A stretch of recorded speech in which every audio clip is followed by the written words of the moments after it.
세 번째 주제는 인공지능의 학습 방법입니다. 먼저 이 기사를 한번 볼게요. 2017년 기사인데요. 스스로 학습하는 AI라고 하는 기사가 나왔어요. 구글이 2017년 5월 19일 날 이런 기사를 내놨는데요. 오토 ML은 이제 머신러닝이라고 합니다. 오토 ML 기술을 이용해서 스스로 학습할 수 있는 인공지능이라고 논문을 하나 발표를 합니다. 그래서 이때 정말 대단히 깜짝 놀랐어요. 그래서 이런 방법도 있구나 했는데, 아직도 이 스스로 학습하는 AI는 논문 단계, 이런 연구 단계에 좀 머물러 있지 않는가, 이런 생각을 합니다. 다행이겠죠. 자, 그래서 이 스스로 진화하는 함수를 그 논문에다가 이렇게 썼어요. 맨 처음에는 좌측 하단에 보면 define에서 셋업하고 뭐 predict하고 learn이라고 하는 이렇게 세 개의 함수만, empty 알고리즘이죠. 아무런 것도 없는 것을 주었는데, 이거를 계속 자기 혼자 학습을 해요. 그렇게 해가지고 뭘 할 것인가를 스스로 생각하는 거죠. 도대체 셋업하고 predict하고 learn만 줬는데 뭘 하라는 거지? 그거를 연구를 하는 거죠. 사람도 아마 이런 문제를 주면 헤맬 것 같은데. 어쨌든 이게 뭐 셋업에다가는 뭐 init weight하고 뭐 가우시안 필터를 써서 S2는 1.3을 주고 뭐 이렇게 스스로 한번 뭘 모델을 만들고 있는 과정이에요. 프리딕트 S1일 거를 닷 가로 열고 V0 콤마 V1 무슨 말인지도 모르겠는데, 어쨌든 이렇게 리니어 모델을 하나 만들어요. 그렇게 하다가 점점 이게 발전을 해가지고 마지막에 가서는 베스트 이볼루션 알고리즘이 하나 나오는 거예요. 가장 혁신적인 하나 이거 알고리즘이 나오는데, 셋업에다가는 뭐 S4에다가 1.82-3 이렇게 러닝 레이트를 주고 또 뭐 이런 값들을 줘가지고 최종적으로 어떤 모델을 만들어내는, 함수를 스스로 만들어내는 이러한 인공지능을 발표를 하고 있네요. 정말 대단하죠. 이런 것들이 나왔었어요. 실제로 중간에 뭐 필터를 뭘 쓰고 이런 것까지도 스스로 선택을 해가지고 이렇게 진행했다는 것이 좀 놀라운 그런 결과였던 것 같습니다. 자, 그렇게 하다가 AI 학습 방법에서 이제 심플 뉴럴 네트워크라고 하는 것이 있고 딥러닝 뉴럴 네트워크라는 게 하나 있어요. 그래서 왼쪽의 것은 이제 퍼셉트론으로 보면 돼요. 이 층이 하나밖에 없는 그런 이제 심플 뉴럴 네트워크라고 보고, 그 다음에 오른쪽의 것은 이런 히든 레이어가 하나, 둘, 셋, 네 개가 들어가 있잖아요. 그래서 딥러닝은 뭐냐면 좀 깊이 생각하고 배운다, 뭐 이런 뜻으로 번역하면 좀 쉬울 것 같아요. 그래서 여러분들이 이제 공부하다 보면 무슨 NN, CNN, RNN 뭐 많아요. 그리고 NN이 붙어 있으면 그건 뉴럴 네트워크이구나. 뉴럴이 뭐예요? 신경망이잖아요.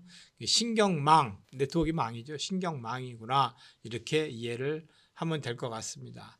그래서 머신러닝과 딥러닝은 인공지능의 핵심 기술이에요. 그래서 머신러닝하고 딥러닝을 굳이 구분을 하자면 이처럼 이렇게 레이어가 많이 쌓여 있는 건 딥러닝이라고 하고, 조금 쌓여 있는 거, 한 겹이나 조금 쌓여 있는 건 그냥 머신러닝이라고 하자, 이렇게 하는 걸로 이해하시면 될 것 같아요. 그래서 이런 AI는 무조건 데이터를 통해서 학습을 하는 거예요. 이럴 경우에는 이렇게 했고, 이렇게 그 경험치가 쌓이면 쌓이면 그걸 웨이트라고 그러죠. 경험 가중치라고 그러죠. 이런 때는 이쪽으로 많이 가중치를 주고, 그런 학습을 해서 이제 결과가 만들어지고, 목적이 뭐예요? 예측을 하기 위해서요. 예측을. 앞으로 일어나지 않았는데 일어날 일들에 대해서 예측을 하기 위함. 자, 저 앞에 있는 사진이 사람인지 고양이인지 강아지인지를 구분하는 것도 예측이죠. 또 주가를 예측한다, 또 강수량을 예측한다, 이런 것들도 다 예측에 속하죠. 그래서 인공지능을 하는 목적은 예측이다, 이렇게 생각하면 될 것 같습니다. 자, 머신러닝은 이제 그 데이터로부터 배우는 기술이다, 이렇게 얘기할 수가 있는데요. 패턴 인식을 먼저 합니다. 그래서 머신러닝은 대량의 데이터에서 패턴을 찾아내요. 어떤 패턴. 그래서 그걸 패턴을 찾아내고, 그런 패턴을 이용해서 어떤 비슷한 어떤 현상이 일어나면 과거에 학습했던 패턴에서 이건 이거야 라고 끌어와서 예측을 하는 그런 능력들이 있습니다. 또한 그 머신러닝에서는 반복적인 작업을 자동화해서 효율성을 높이는 그러한 일도 하고 있습니다. 그래서 이런 것들은 이제 현재의 이 산업 분야에서도 이제 많은 혁신들을 가져오고 있는 것 중에 하나라고 볼 수 있습니다. AI의 머신러닝 학습 방법, 분류하고 특징을 잠깐 살펴보도록 할게요. 머신러닝은 크게는 두 개로 이렇게 나눌 수가 있어요. 데이터로 학습하는 것과 경험으로 학습하는 게 있어요. 먼저 데이터로 학습하는 걸 볼게요. 데이터로 학습하는 것은 첫 번째 지도학습이라는 게 있습니다. 지도학습은 문제와 정답을 동시에 제공하는 방식이에요. 이때는 이제 분류나 회귀, 또 확률로 구현을 내고 있어요. 이런 것들이 있다. 일단 비지도 학습은 뭐냐면 정답 없이 문제만 주어지는 거예요. 그냥 정답이 없어요. 예를 들어 사진을 예를 들면 지도 학습은 자, 이거는 고양이야, 이거는 강아지야, 이거는 엘리펀트야 라고 이렇게 정답을 주어주고 다음 사진을 보여줬을 때 이게 고양이인지 개인지를 구분하는 거예요. 그게 바로 분류, 지도 학습에 속합니다. 근데 비지도 학습은 뭐냐면 그냥 답을 안 줘요. 이게 고양이야, 이게 개야 라고 답을 주지 않아요. 그리고 그냥 마구 사진을 줘요. 그러면 AI가 뭘 하냐면 클러스터링이라는 걸 해요. 뭐냐면 분류를 하는 거예요. 그러니까 클러스터링, 그룹핑 하는 거죠. 이렇게 이거는 이쪽 클러스터네, 이건 이쪽 클러스터네 라고 이렇게 하는 것들을 비지도 학습이다 이렇게 얘기를 합니다. 그럼 경험으로 학습하는 것은 강화 학습이라고 해요. 강화 학습은 대표적인 사례로 알파 제로, 알파고 제로라고 써놨는데 같은 거예요. 알파 제로.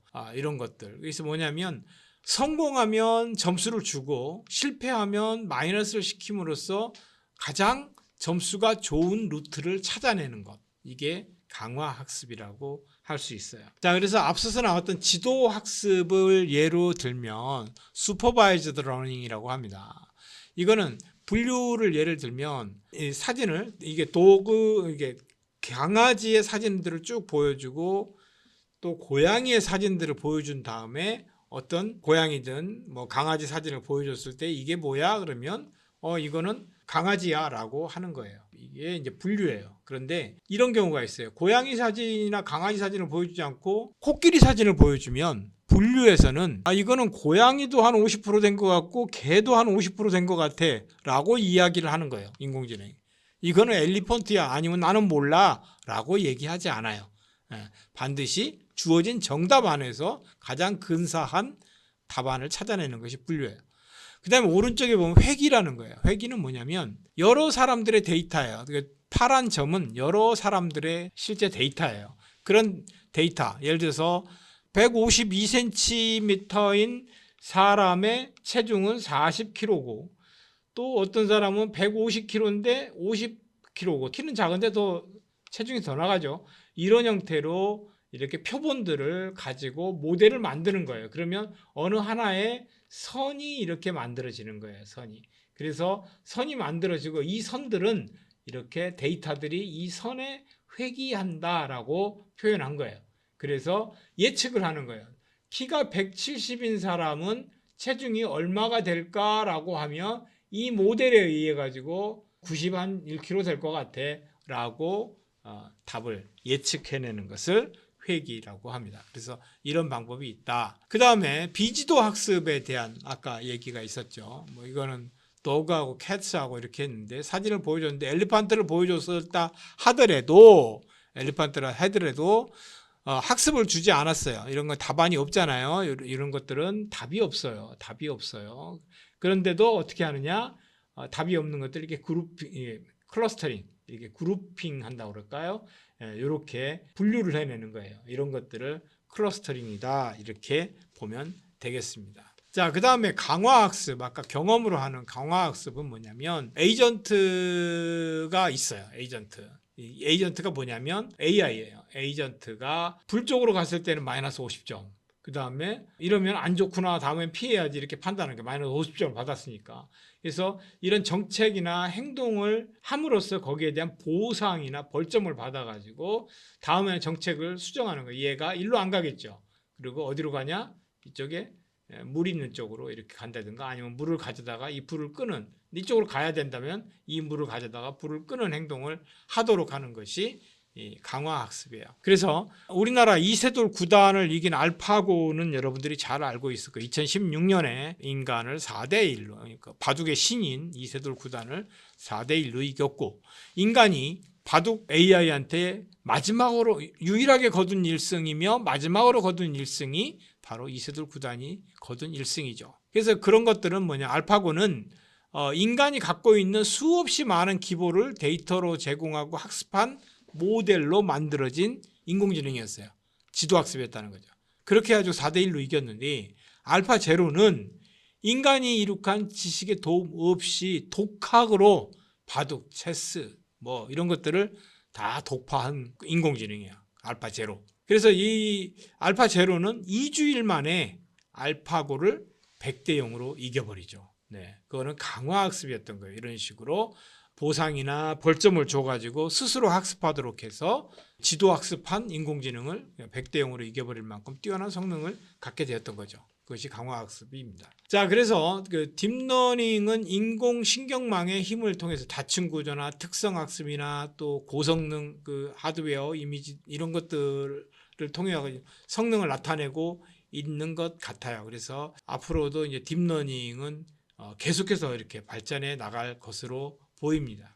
그래서 이러한 그 딥러닝의 응용 분야를 보게 되면 컴퓨터 비전, 아까도 이미지 분야를 잠깐 살펴봤지만 컴퓨터 비전이라든가 또는 음성 인식이라든가 자연어 처리 이런 것들은 단순한 머신러닝만 가지고는 해결하기가 어려운 분야예요. 수도 없이 많은 경우가 있고 어렵죠. 데이터 자체가 음성 인식만 해도 좀 음성을 가지고 그거를 텍스트로 바꿔주는 기술, 뭐 스피치 투 텍스트, SDT라는 그런 기술들이 있는데 음성 인식한다는 게 굉장히 어렵고 이 음성 인식 중에서도 내가 말하는 걸 그대로 옮겨가지고 가나다라를 이렇게 글씨로 옮겨놓는 건 쉬운데 그 중에서도 자연어 처리라고 하는 것은 텍스트를 이해하는 거예요. 이해하는 거. 예를 들어서 내가 아버지 가방에 들어가신다 이런 문장이 있다고 쳤을 때 어떤 게 주어이고 어떤 게 목적어고 어떤 게 동사인지를 찾아내는 것들이 자연어 처리 분야라고 해요. 그래서 그렇게 텍스트를 이해하고 또 어떤 텍스트를 생성하는 이런 것들은 굉장히 어려운 분야에서 딥러닝에서는 컴퓨터 비전, 음성 인식, 자연어 처리 이런 분야들이 딥러닝을 사용하고 있다. 또 컴퓨터 비전에 우리 대표적으로 뭐가 있어요? 테슬라의 자율주행 같은 경우가 카메라만 가지고 컴퓨터 비전만 가지고 AI를 구현해서 자율주행을 하고 있죠. 또 우리나라의 자율주행은 어때요? 속도계라든가 앞에 레이더라든가 이런 것들하고 또 카메라하고 이렇게 협업해가지고 자율주행을 구현하고 있고 여러 가지 그러한 용도로 사용하고 있는 것 같습니다. 자, 그래서 그 머신러닝과 딥러닝의 차이점을 간단하게 살펴보면 머신러닝하고 딥러닝의 데이터 양의 규모가 이렇게 많이 차이가 나고 있는 걸 볼 수 있습니다. 그 다음에 특성 추출을 하는 데 있어가지고 딥러닝은 자동이에요. 사람처럼 보고 사람처럼 판단하는 거죠. 그래서 이런 것들을 특성을 자동으로 추출하고 있다. 계산 자원은 엄청나죠. 머신러닝은 적어요. 얼마 되지 않은데 딥러닝은 아까도 봤듯이 레이어층이 워낙 복잡하기 때문에 상당히 많은 컴퓨팅 파워를 요구한다. 그 다음에 해석 가능성. 해석이라고 하는 것은 뭐냐면 AI가 이것을 왜 이거라고 판단했을까? 그걸 해석할 수 있느냐라는 거예요. 그래서 머신러닝은 해석 가능성이 높은데 딥러닝은 낮다. 또 학습 시간은 짧고 긴 이런 형태를 보여주고 있습니다. 자, 머신러닝과 딥러닝의 도전 과제를 보면 고품질의 대규모 데이터를 확보하는 것. 무조건 AI는 데이터예요. 또 부족하거나 편향된 데이터는 모델의 성능을 저하시킵니다. 편향된 데이터라고 하는 것은 예를 들면 인구수와 강수량에 따른 생활 오수의 양을 예측하는 모델을 한번 예를 들어봅시다. 그러면 우리나라에 비가 오는 날이 많아요? 비가 오지 않는 날이 많아요? 비가 오지 않는 날이 많죠. 또 인구는 매일 조사할 수가 없어요. 그러면 6개월에 한 번 하든지 지자체별로 소도시를 예를 들면 한 달에 한 번씩 한다고 쳐요. 그렇게 하더라도 데이터가 굉장히 편향돼 있죠. 즉 0이라고 하는 숫자, 강수량이 없는 0이라고 하는 숫자가 너무 많다. 그것이 바로 편향이라는 거예요. 부족하다라는 것은 인구 데이터 같은 경우는 1년을 해봐야 12개밖에 안 되잖아요. 그런 것들이 좀 부족하고 편향되어 있다라고 합니다. 두 번째로는 이제 해석 가능성입니다. 그래서 지금은 이제 설명 가능한 explainable AI라고 하는 분야들이 연구들을 하고 있는데 아직은 이렇게 눈에 띌 만한 그러한 연구 성과는 나오고 있지 않아요. 왜 얘가 이것을 강아지라고 판단했지? 우리가 사람이 예를 들어서 강아지를 보고 강아지라고 판단했는데 그걸 설명하라고 그러면 좀 복잡하죠. 그러한 것들, 또 윤리적인 문제, 그래서 프라이버시의 침해, 또 어떤 프라이버시 침해라고 하는 건 데이터를 무작위로 이렇게 수집을 했을 때 프라이버시가 침해될 수 있고, 편향성이라고 하는 것은 예를 들어서 인간에 대한 데이터를 수집을 하는 데 있어서도 동양 사람들의 어떤 경험이나 이런 것들을 배제하고 서양 사람들의 경험 위주로 AI를 만들었을 때는 굉장히 편향이 되겠죠. 그런 윤리적인 문제들이 발생할 수 있다. 이런 부분들을 좀 도전 과제로 이렇게 남겨놓을 수가 있습니다. 자, 미래 전망은 머신러닝과 딥러닝의 발전에 대해서 앞으로도 더 강력한 모델이 나올 것이고 새로운 응용 분야들이 계속해서 생길 것입니다. 그리고 윤리적 AI, 공정성, 투명성, 책임성을 갖춘 AI 시스템 개발이 중요해질 것이다.